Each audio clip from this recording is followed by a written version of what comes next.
Assalamualaikum warahmatullahi wabarakatuh. Al-Fatihah. A'udzu billahi minasyaitonir rajim. Bismillahirrahmanirrahim. Alhamdulillahi rabbil alamin. Ar-Rahmanir Rahim. Maliki yaumiddin. Iyyaka na'budu wa iyyaka nasta'in. Ihdinas siratal mustaqim. صراط الذين أنعمت عليهم غير المغضوب عليهم ولا الضالين آمين.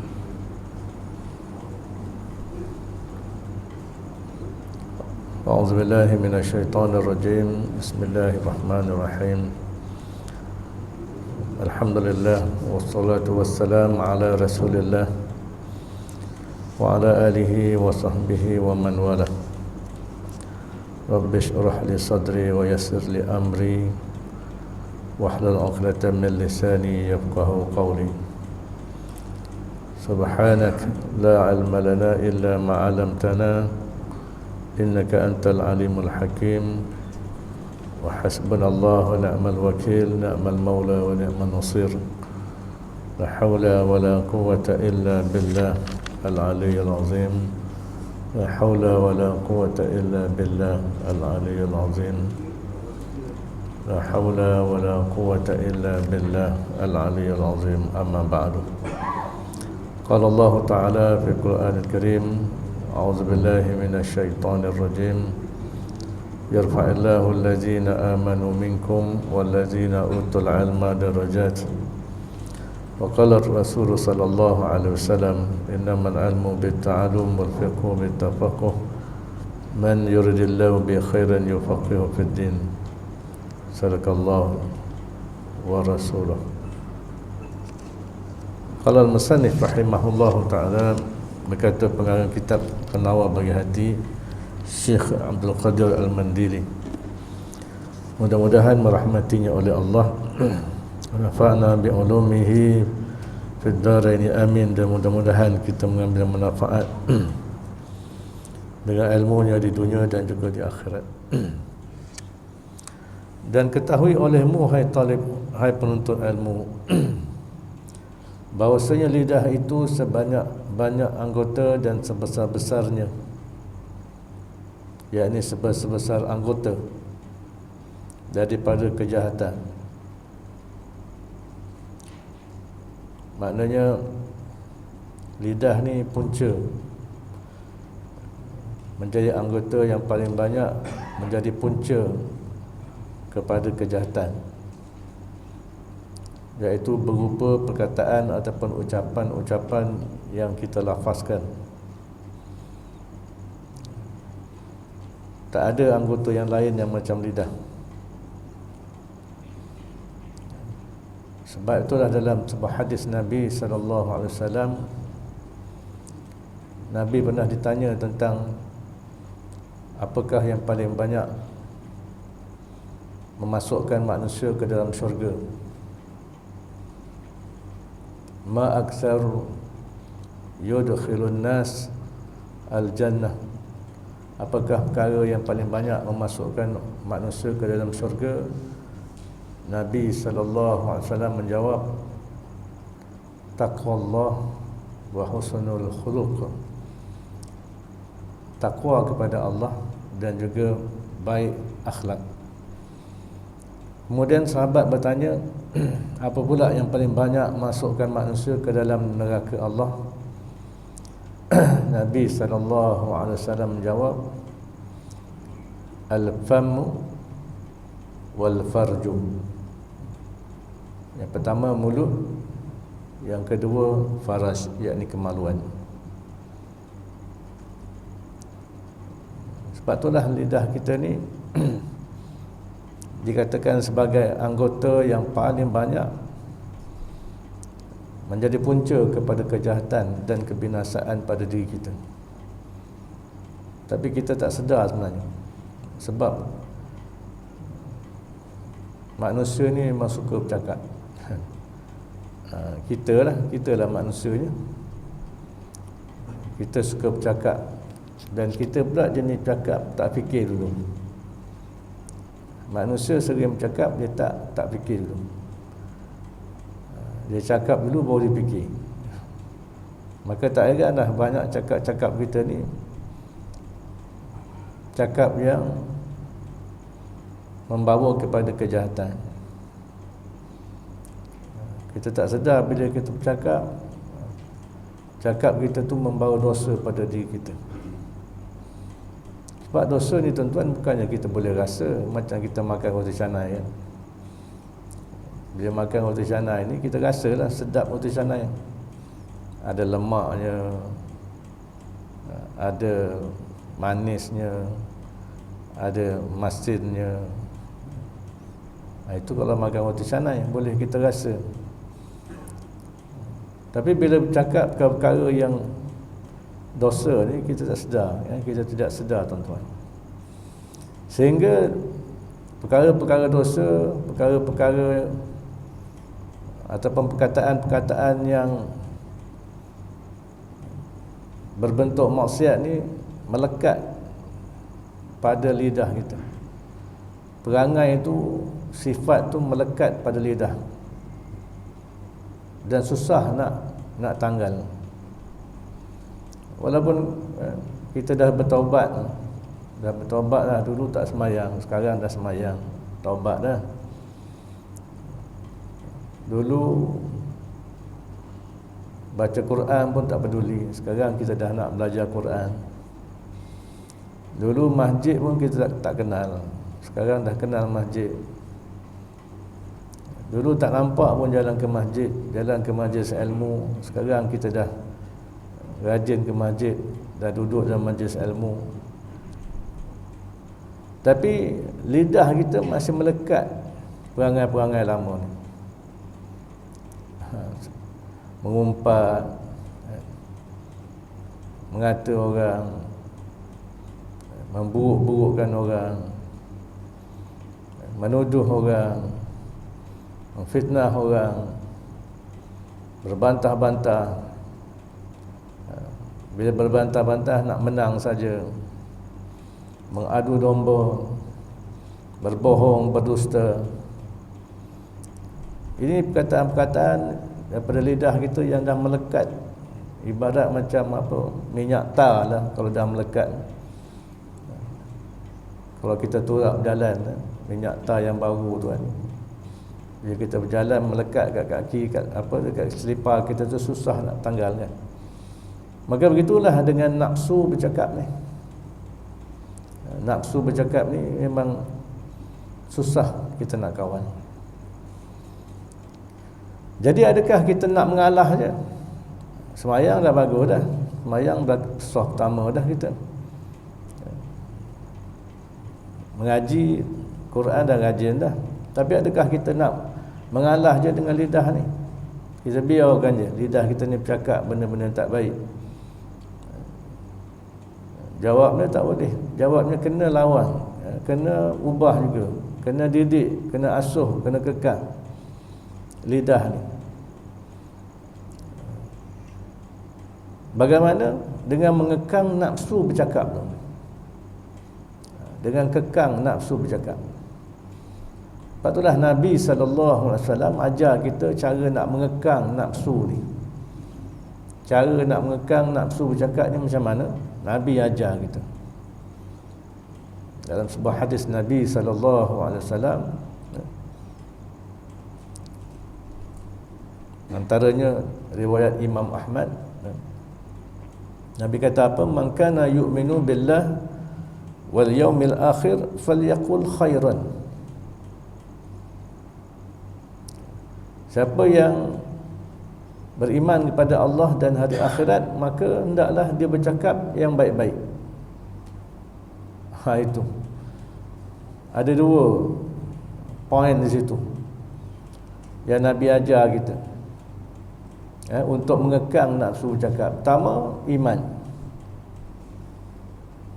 Iman ni kena ada.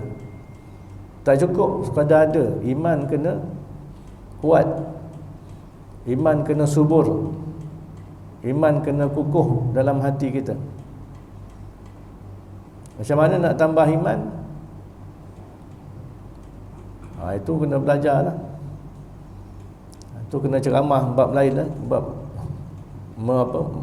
memperkuatkan iman dengan ilmu, dengan amalan. Contohnya dengan zikrullah. Nabi SAW sebut, jadidu imanakum, perbarui iman kamu. Sahabat tanya macam mana? Nabi kata, aksiru biqauli la ilaha illallah, kena banyak-banyak menyebut la ilaha illallah. Kena banyak-banyak, bukan sikit-sikit. Bukan sekadar nak tunggu majlis tahlil baru kita la ilaha illallah. Bila tak ada tahlil, tak ada la ilaha illallah. Tak boleh lah gitu. Banyak-banyak. Dalam ayat Quran sebut, iza tuliyat alaihim ayatu zadathum imana. Hati orang beriman ni, bila dia dengar ayat Quran dibacakan padanya, maka bertambah iman. Maknanya kena baca Quran, kena dengar Quran, kena baca Quran. Itu antara cara tambah iman. Bila iman kuat dalam jiwa kita, tuan-tuan, barulah kita akan dapat mendidik nafsu. Sebab iman akan mengajar kita nasib kita besok di akhirat. Imanlah yang mengajar kita bahawa di akhirat dosa pahala ni akan dinilai balik. Itu yang menyebabkan kita nak cakap pun, kita akan cakap yang falyaqul khaira, cakap yang baik-baik. Itu poin yang kedua. Boleh bercakap, bukan suruh berhenti bercakap. Daripada kecil kita dah cakap tak ganti-ganti. Satu hari entah berapa banyak, berapa ribu perkataan kita cakap kan. Bayangkan tuan, satu hari berapa ribu perkataan yang kita bercakap sehari semalam. Daripada pagi sampai ke petang, daripada pagi celak mata sampai tidur balik, cakap tak berhenti-henti. Jadi kalaulah ada iman, maka nafsu bercakap ni dia akan berjaga sikit lah. Dia akan berjaga-jaga sikit, tak main lepas dia. Tapi kalau tak ada iman, itu yang masalah. Jadi boleh bercakap, tapi falyaqul khairan, cakaplah yang baik-baik. Itu cara kita nak ajar lidah kita, nak ajar nafsu bercakap ni. Ataupun kata Nabi, kalau tak nak bercakap benda yang baik-baik, liyasmut, diam. Diam tu lebih baik. Diam tu lebih baik. Kalau tak nak cakap benda yang baik-baik lah, tak nak nasihatkan orang, tak nak ajak orang pergi semayang, tak nak bercakap tentang perkara yang baik-baik, jadi lebih baik diam. Itu yang lebih baik. Maknanya kena ajar lidah kita supaya boleh diam. Boleh diam, pandai diam. Daripada kita bercakap perkara yang sia-sia dan perkara yang boleh membawa kepada dosa. Tengok tuan-tuan, hadis tu nampak macam pendek kan, tapi dia punya kesan je pada diri kita cukup besar. Barulah lidah ni boleh terjaga. Dengan cara apa? Dengan nafsu tu yang kita jaga. Kita didik nafsu dengan keimanan. Sebab itulah perkara ni perkara serius. Ini bukan perkara main-main. Ini bukan perkara orang kata penglipu lara. Ini perkara serius. Lidah kita ni perkara serius, tuan-tuan. Kita pun tak boleh nak cek lah dosa lidah kita ni berapa banyak. Sekurang-kurangnya kalau minyak habis kat kereta kita boleh kita tengok minyak tinggal berapa bar kan. Tak cukup kita tambah. Tapi lidah kita ni tuan-tuan, dosa dia, dosa ataupun pahala dia ni kita tak tahu. Berapa banyak dosa yang ada, berapa banyak pahala yang kita ada dengan lidah kita. Yang kita ingat pagi-pagi kita baca Quran, kita semayang, itu okey lah. Masa semayang takkanlah mengumpat lah kan. Tak ada orang tengah semayang dia mengumpat, ada? Tak ada kan. Tengah zikir lepas semayang, tak ada orang mengumpat, baguslah. Tapi lepas semayang, setengah orang tak sempat sampai kedai kopi dekat tangga masjid dah mengumpat lah. Dekat tangga masjid dah mengata orang. Tak sempat sampai kedai kopi lagi. Dekat tangga masjid lagi. Tangga pertama tu, baru tangga pertama dah mengumpat orang. Tambahlah maknanya satu hari semalam tu 4 jam. Nak nunggukan sampai malam, berapa banyak kataan keluar, itu yang kita takut. Maka oleh kerana itulah tuan-tuan, falyaqul khairan aw liyasmut, cakaplah benda baik-baik ataupun diam. Itu tips nak jaga lidah. Kalau tidak, lidah kita ni akan jadi sebesar-besar bahana untuk kita tuan-tuan. Yang besok di akhirat barulah kita tahu nasib kita bagaimana. Maka lazimkan akan memeliharanya, kata musannif, lazimkan akan memeliharanya, memelihara lidah. Wajib maknanya di sini, lazimkan di sini maknanya wajib. Faktulah fardu ain. Belajar bab ni, ilmu yang kita belajar hari ni, kitab yang kita belajar hari ni, ini kitab fardu ain. Ini ilmu fardu ain. Jaga lidah ni fardu ain. Jangan kita rasa fardu ain tu semayang je. Semayang pun fardu ain juga. Belajar taharah, belajar najis, itu fardu ain juga. Tapi bab jaga lidah ni fardu ain. Bayangkan fardu ain, kalau tak belajar berdosa, memang berdosa lah. Tak belajar pun berdosa, tak amal lah pun berdosa juga. Jadi apa yang kita belajar ni bukan penipu lara, bukan sekadar seronok-seronok dengar. Bukan sekadar kita nak dengar ustaz mengajar, seronoklah ustaz mengajar, lepas tu tak beramal. Tak boleh. Bila fardu ain, wajib belajar, wajib amalkan. Sebab ke akhirat besok kena tanya. Dan tiada menolong akan dikau akan sejahtera daripada kebinasaannya, kebinasaan lidah. Tak ada siapa yang boleh tolong kita daripada kebinasaan lidah ni, melainkan mengasingkan diri daripada manusia. Ini yang pertama.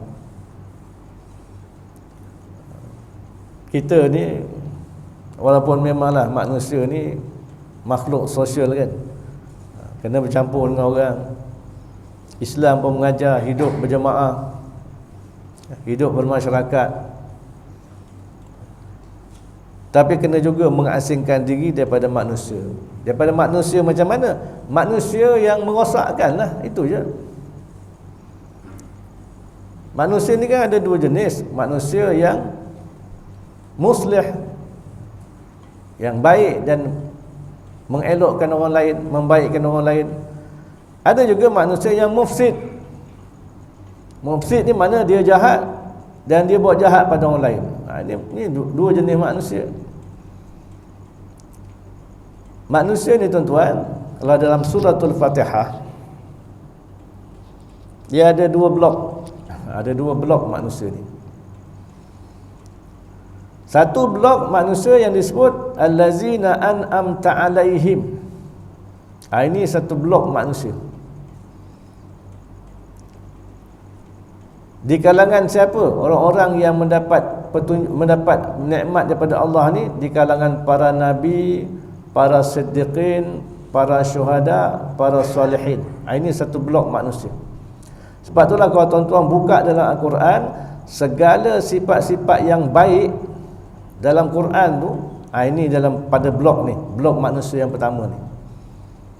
Muslim, mukmin, muttaqin, orang yang Islam, orang yang beriman, orang yang bertakwa, orang yang soleh, orang yang musleh, orang yang bangun malam, orang yang beramal dengan amal soleh. Ini semua blok yang pertama, iaitu blok di kalangan hamba-hamba Allah, manusia yang Allah Ta'ala kasih, yang Allah Ta'ala sayang. Bukalah Quran 6,000 ayat tu, tuan-tuan jumpa sifat-sifat yang baik, yang at-taibun, yang bertaubat, al-abidun, yang beribadat dan sebagainya. Semua blok ni. Blok yang kedua ialah blok al-maghdubi alaihim ad-dhalin, iaitu golongan yang dimurkai Allah dan yang sesat. Ini blok yang kedua. Kenapa dimurkai Allah? Sebab ada perangai yang Allah Ta'ala murka pada mereka, pada blok ni. Kenapa ad-dhalin? Sebab tak ada ilmu. Ada ilmu pun ilmu tak betul, maka sesat. Itu sifat umum yang disebut di situ. Dia tak sebut bangsa apa lagi. Dalam Quran dan surah Al-Fatihah tu, Allah Ta'ala tak sebut apa bangsa tu. Bangsa yang maghdub alaihim, yang dimurkai Allah, dan dhalin, yang sesat ni. Hadis yang menerangkan, ini antaranya mereka ni adalah golongan Yahudi dan Nasara. Tapi termasuklah golongan-golongan yang sifatnya dimurkai Allah, dan mereka adalah orang yang sesat, jauh daripada petunjuk Allah. Jadi kalau buka Quran, ceritalah sifat-sifat yang huduh ni, sifat-sifat yang buruk ni, kafir ke, fasik ke, asi ke, mufsidu fil ard ke, perosak kat di atas muka bumi ke, orang-orang yang melampaui batas, taghut ke, macam-macam sifat-sifat yang buruk dalam Quran yang Allah Ta'ala gambarkan, semua masuk dalam blok ni. Jadi oleh kerana itulah, kita dalam bermasyarakat, kita kena pilih lah. Dalam masyarakat ni bukan semua orang baik. Kadang-kadang kawan baik kita pun bukan orang baik. Kawan baik kita tapi bukan orang baik. Jumpa je kawan baik kita ni, kita pun jadi ikut tak baik macam dia pula. Sebab dia geng mengumpat, kita join dengan dia pula, kita pun terikut mengumpat juga. Seronok mengumpat ni. Dia kaki adu domba, kita pun best friend dia pun, maka kita pun jadi best friend adu domba juga. Maka oleh kerana itulah, kata musannif ni, kalau betul lah kita nak selamat lidah kita ni, maka kita kena asingkan diri daripada manusia. Manusia jenis mana? Manusia jenis nombor 2 tadilah. Ada pun manusia yang blok yang pertama, kita kena baik, kena bersahabat dengan orang-orang yang soleh, kena bersahabat dengan orang-orang yang beriman, kena bersahabat dengan orang-orang yang suka saling nasihat menasihati, tawasau bil haq, yang suka nasihat menasihati dengan perkara-perkara kebenaran, perkara-perkara agama. Tak ada masalah.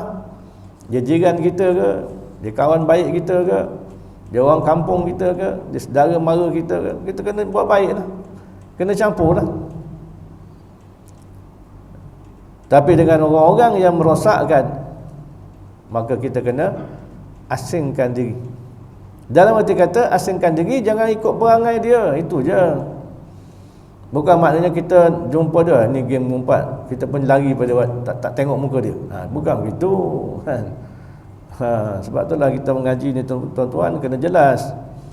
Jangan ambil umum je. Nanti kan balik rumah, kita tahu geng sebelah rumah ni geng mengumpat, kita pun dah tak pandang muka dia pun. Dah satu hal pula. Siapa yang ajau ni? Ustaz Manu ajau. Betul lah, masa Ustaz Manu ajau, orang tidur. Itu masalahnya, mengaji tak habis. Dengar Ustaz Makno beri salam, Assalamualaikum, cerita tu, lepas tu tidur. Mana nak dengar, mana nak fahamnya? Separuh. Maknanya jangan jadi sekutu mereka, tuan-tuan. Itu dia. Jangan jadi sekutu orang-orang yang blok nombor 2 ni. Nabi SAW pun ajar kita, fanzur, tengoklah. Nabi kata, man yukhalliluhu, siapa orang yang dia jadikan kawan baik. Itu Nabi ajar kita, kita kena tengok siapa yang kita jadikan kawan baik kita. Kalau kita kawan baik dengan penjual minyak wangi, penjual minyak atar, percayalah, walaupun kita tak beli minyak atar dia, tapi bau wangi minyak atar tu akan lekat kat badan kita. Dapat kita kebaikan wangi minyak atar dia. Tapi kalau kita berkawan dengan tukang besi yang setiap hari dengan besi, dengan api, dengan asap kat bangkil dia, percayalah kita pun akan terpalit dengan bau dia tu. Itu ibarat dia. Maka oleh kerana itulah kena asing diri daripada manusia yang macam mana? Manusia blok nombor 2 tadi. Ini ada di kalangan kita, dalam masyarakat kita, tuan-tuan. Maka pilihlah, kita yang boleh pilih. Dan juga mengekalkan diam. Ini yang saya sebut tadi dalam hadis tadi, mengekalkan diam. Maknanya, kalau nak bercakap tu, fikir dululah, itu je. Daripada cakap benda-benda yang tak baik, lebih baik diam. Sebab mulut kita ni, kita suka bercakap. Apa benda pun kita suka cakap. Masuk Facebook, masuk WhatsApp, masuk grup WhatsApp, apa benda yang kita tak cakap, semua kita cakap. Politik, vaksin, Omicron, macam kita ni pakar semualah. Kalau cerita vaksin, macam kita ni pakar vaksin. Kalau cerita pasal COVID, kita ni macam doktor pakar lah. Habis semua kita hentam, kita yang betul.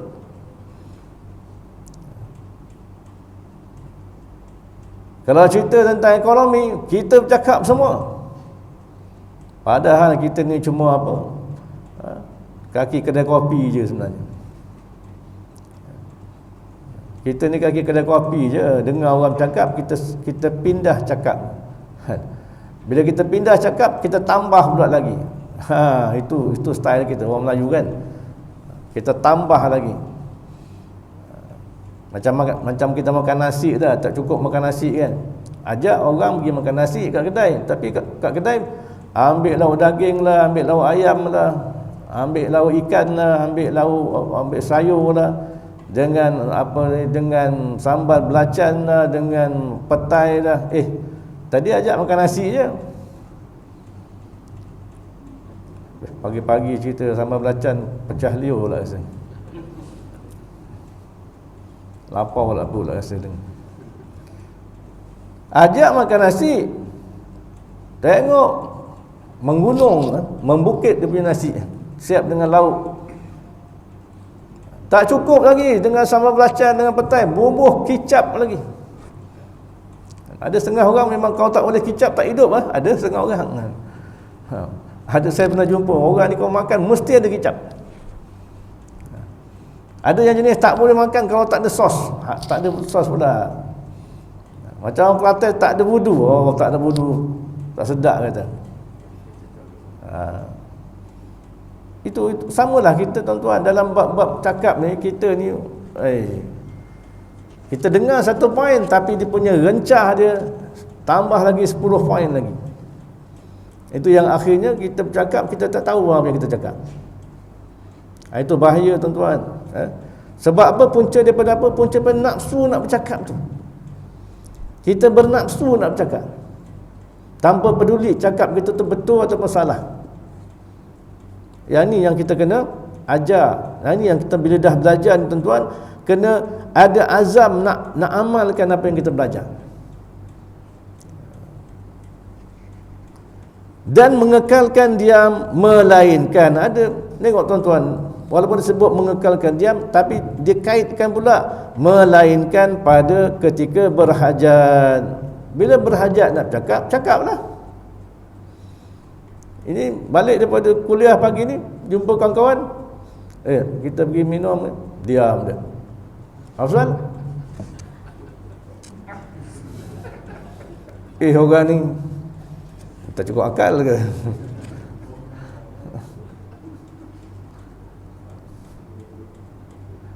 Masa Ustaz Makno cerita mengekalkan dia dengar, melainkan ni tak dengar. Dia mengantuk lah, itu masalah itu. Melainkan pada ketika berhajat, perlu bercakap, maka cakaplah. Berhajat kepada berkata-kata seperti apa? Seperti belajar. Belajar kena bercakap. Dan mengajar dan memberi nasihat, kan? Itu tuan-tuan.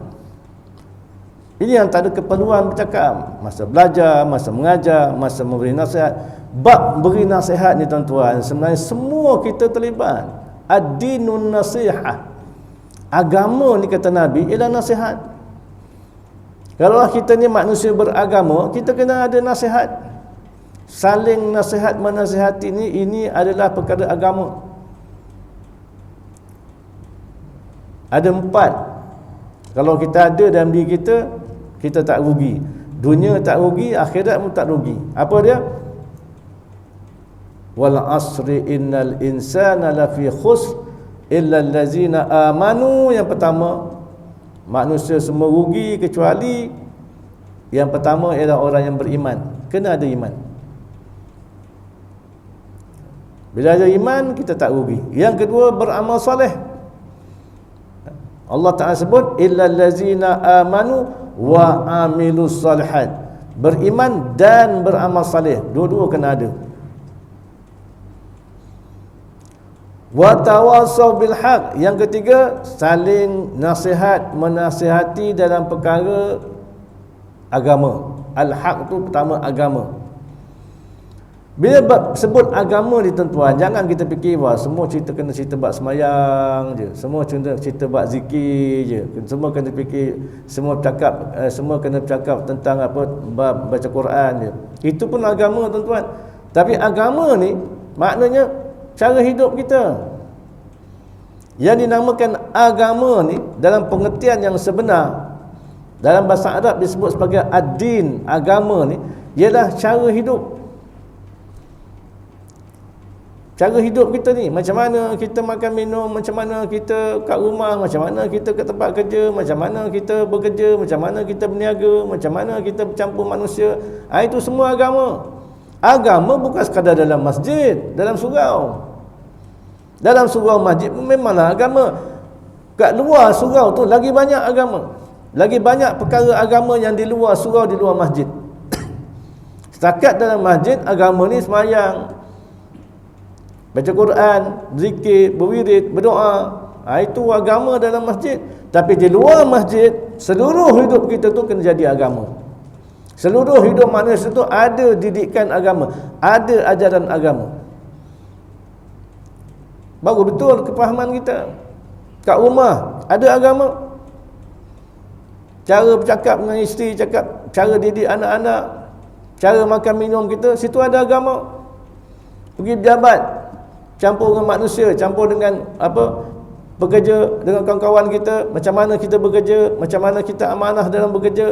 Itu semua agama. Kita berniaga, apa? Berniaga apa pun agama. Kalau tak ada agama, itu yang berniaga benda-benda haram. Nak berniaga kena ada agama. Kalau tidak, kita terlibat dengan riba contohnya. Bermasyarakat kena ada agama. campur dengan orang lain, campur adab terhadap jiran, adab terhadap orang kampung, orang taman kita, macam mana bercampur dengan orang Islam, bercampur dengan orang bukan Islam, semua ada agama.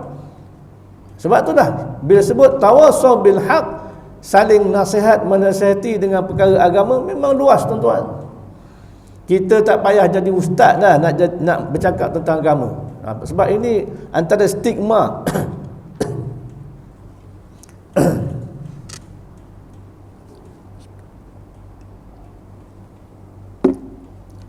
antara stigma pemikiran orang kita. Tuan-tuan faham tak stigma ni apa? Semua ngangguk macam faham kan. Stigma ni apa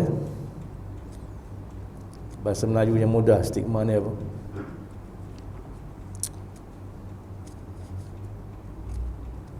Apa bahasa yang senang stigma ni?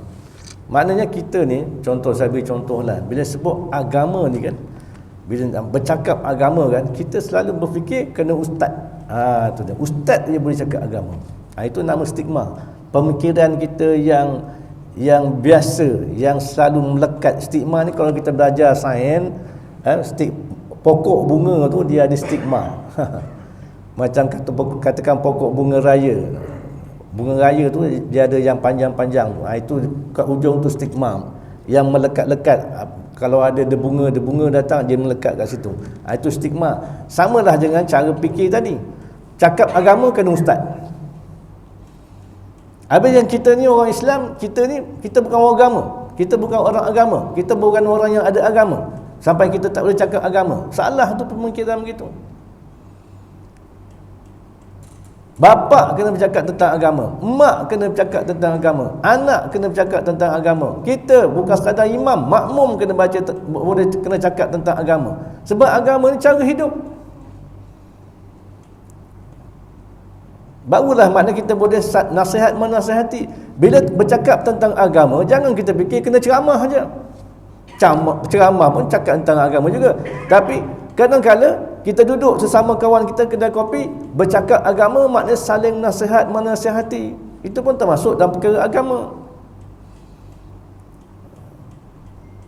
Bercakap tentang perkara yang baik, akhlak yang baik, bercakap tentang kehidupan yang baik, bercakap tentang pendapatan yang baik, bercakap tentang ekonomi yang baik. Yang baik-baik ni kan tadi kita sebut falyaqul khaira, cakaplah benda yang baik-baik. Bila cakap tentang baik-baik, itulah agama. Termasuk dalam perkara agama. Jadi semua orang boleh bercakap tentang agama. Syarat dia belajar agama lah, itu je. Jangan dia tak belajar agama, fardu ain pun tak belajar, nak bercakap agama memanglah melalut begini. Itu tuan-tuan, kena buang stigma, kena buang benda yang melekat dalam pemikiran kita. Dalam soal memberi nasihat ni, semua orang boleh beri nasihat sebenarnya. Syaratnya dia sendiri belajar, dia sendiri beramal, dan menjadikan nasihat menasihati ini sebagai cara hidup dia. Dan juga yang keempat dalam perkara yang boleh menyebabkan kita ni tak rugi dunia akhirat ialah tawasaw bis sabr, saling berpesan dalam perkara kesabaran tuan-tuan. Sabar. Sebab sabar ni luas. Sabar ni dia tak lain macam, dia tak sama macam orang Melaka. Orang Melaka sabar je dah. Sabar je dah tu orang Melaka. Tapi sabar ni maknanya menahan diri. Pertama, menahan diri dalam melakukan ketaatan. Nak semayang, nak beramal, nak istiqamah datang masjid, nak istiqamah dengar kuliah, nak istiqamah datang solat subuh. Nak istiqamah tu tuan-tuan, nak konsisten tu kena sabar. Tak sabar tak dapat istiqamah ni. Sebab itulah kata ulama, al-istiqamatu a'zamul karamati al-istiqamatu. Sebesar-besar karamah kata ulama ialah istiqamah. Sebesar-besar karamah, sebesar-besar kemuliaan bagi seorang hamba tu ialah apabila dia dapat istiqamah. Apa maksudnya? Ini pun satu stigma juga dalam pemikiran kita orang Melayu terutamanya. Bila sebut karamah ni, keramat lah. Keramat ni, ni wali-waliullah ni. boleh jalan atas air, boleh duduk, boleh terbang, boleh boleh macam-macam. Benda-benda yang pelik-pelik, mencari adat, itu yang kita anggap sebagai keramat. Sedangkan karamah ni makna kemuliaan. Jadi karamah yang paling besar bagi setiap kita, setiap orang Islam, setiap orang hamba Allah ni, ialah apabila dia boleh istiqamah dengan agama. Istiqamah dengan agama ni tuan, ini karamah besar sebenarnya. Ini sepatut yang kita ada. Datang masjid, istiqamah. Datang kuliah, istiqamah. Datang solat jemaah, istiqamah. Beramal dengan agama di luar masjid, dalam masjid, istiqamah. Ini benda-benda kemuliaan. Inilah yang kita nak. Sebab itulah jangan fikir beramal, nak. Bila beramal je nak apa? Ada orang beramal ni, dapat rezeki banyak. Beramal ni dapat duit banyak. Beramal ni dapat macam-macam. Dalam beramal pun dia masih nak dunia lagi. Ini salah. Engkau kalau baca ni 20,000 kali engkau akan dapat bagian-bagian. Kita pun kejauhlah 20,000 kali sebab nak dapat benda tu. Salah tuan-tuan.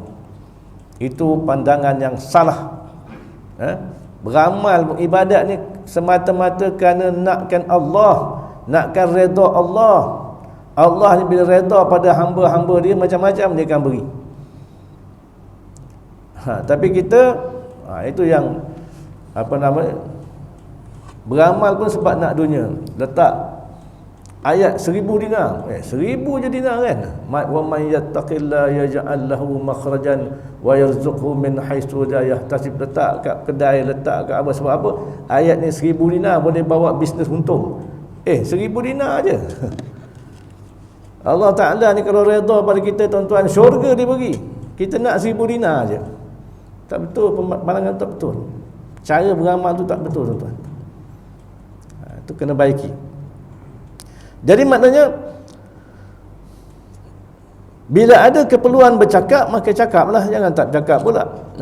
Bersembah oleh Muaz bin Jabal radhiyallahu anhu, hai Rasul Allah, berpesan olehmu akan daku. Dia minta nasihat daripada Nabi. Maka mengeluarkan oleh Rasulullah sallallahu alaihi wasallam akan lidahnya yang maha mulia, dan bersabda ia, tahan olehmu atas engkau akan ini, iaitu artinya lidah engkau yang seperti lidah aku ini, hendaklah engkau tahan akan dia daripada berkata-kata dengan perkataan yang dilarang. Tuan-tuan, nampak tahan. Kena tahan lidah, maknanya tahan nafsu lidah tu. Tahan nafsu lidah nak bercakap tu, itu yang banyak merosakkan. Nak tahan nafsu tu kena ajar dengan apa? Dengan iman. Nak dapat iman ni kena ada ilmu, ada amalan. Nampak tuan-tuan, dia saling berkait. Barulah kita akan dapat hasilnya. Sebab itulah kita ni, bila kita dah belajar suatu perkara, macam pagi ni kita belajar banyak kan, cara kita nak dapat hasil apa yang kita belajar ni, apa yang kita dengar ni tuan-tuan hari ni, kita kena berazam nak amal terus dia. Nak amal terus. Jangan bila dengar Ustaz Anwar ceramah gini, tak apalah tahun depan aku beramal. Tak boleh. Tak sempat tahun depan, dah lupa dah. Balik rumah dah lupa dah. Tapi kalau kita azam nak beramal, kita tahu dulu kita ni jahat. Lidah kita jahat, perangai kita jahat, maka bila dengar kuliah, dengar ceramah, dengar apa, kita berazam nak berubah. Masa keluar daripada masjid pun kita dah tetap dengan keazaman. Hari ni aku nak berubah. Barulah betul. Antara caranya bagaimana tuan-tuan, kita nak gerakkan diri kita berubah dengan segera ni, ingat mati. Kita kena ingat mati tuan-tuan. Nabi SAW suruh kita banyak ingat mati. Ingat banyak-banyak ingat mati. Aksiru zikra hazimil lazat, kata Nabi. Banyak-banyakkanlah mengingat perkara yang yang menghilangkan rasa kelazatan. Apa dia? Al-maut, mati. Bila kita ingat mati ni tuan, barulah kita kata kita akan bersegera. Sebab apa kita kena ingat mati? Sebab Kita semua ni dah hujung-hujung nyawa dah. Ada tuan-tuan yang baru lahir ada. Baru pagi ni lahir ada. Mana ada. Semua kita dah hujung nyawa. Yang dah 50, 60, dah 70, untung kalau nak sampai 80 kan. Semua dah hujung nyawa. Ibadat nyawa kita sekarang ni, semua kita ibadat nyawa ni macam ibadat telur hujung tanduk dah. Anytime lah kita ni mati. Apa tak, dalam badan semua ada sebab-sebab mati. Apa? Kencing manis, sebab mati dalam badan. Itu yang tiap-tiap bulan pergi jumpa doktor. Bila jumpa doktor, tak minum teh tarik. Balik daripada jumpa doktor, teh tarik satu mamak. Sebab sebulan lagi nak jumpa doktor. Punya dah menipu ni. Doktor kata, bagus depan dia. Lepas tu balik jumpa doktor, teh tarik satu. Dalam badan ada darah tinggi, dalam badan ada macam-macam gitu ni. Semua ada sebab-sebab mati dah dalam diri kita. Anytime. Yang ni yang kita tak sedar. Itu pun baru sambut tahun baru, tahun 2020, tahun 2022 ni kan, baru sambut tahun baru ni kita kata, tahun ni umur aku dah 80, panjang umur aku kan. Sampai birthday, sambut birthday lagi. Umur dah 80, nak ingat tarikh lahir lagi, nak buat apa? Umur dah 80, dah hujung, nak ingat lagi tarikh lahir yang dah 80 tahun dulu, nak buat apa? Baik ingat tarikh mati. Buat birthday, sambutan lagi, ambil belon lah, apa, cucu belikan belon, belikan kek bubuh 80 lilin. Nak ingat tarikh lahir 80 lilin, tiup tak sempat habis lilin, putus nyawa, putus nafas, putus nyawa sekali. Tuan-tuan tak betul ni. Kita dah umur hujung ni, ingat mati lagi baik daripada ingat tarikh lahir. Kita makin dekat tarikh mati, tarikh lahir dah berpuluh tahun kita tinggal. Ini pun stigma juga. Banyak now stigma kita dah. Jadi kata Nabi pada Muaz, ditunjuk lidah dia, tahan nafsu bercakap tu maksudnya.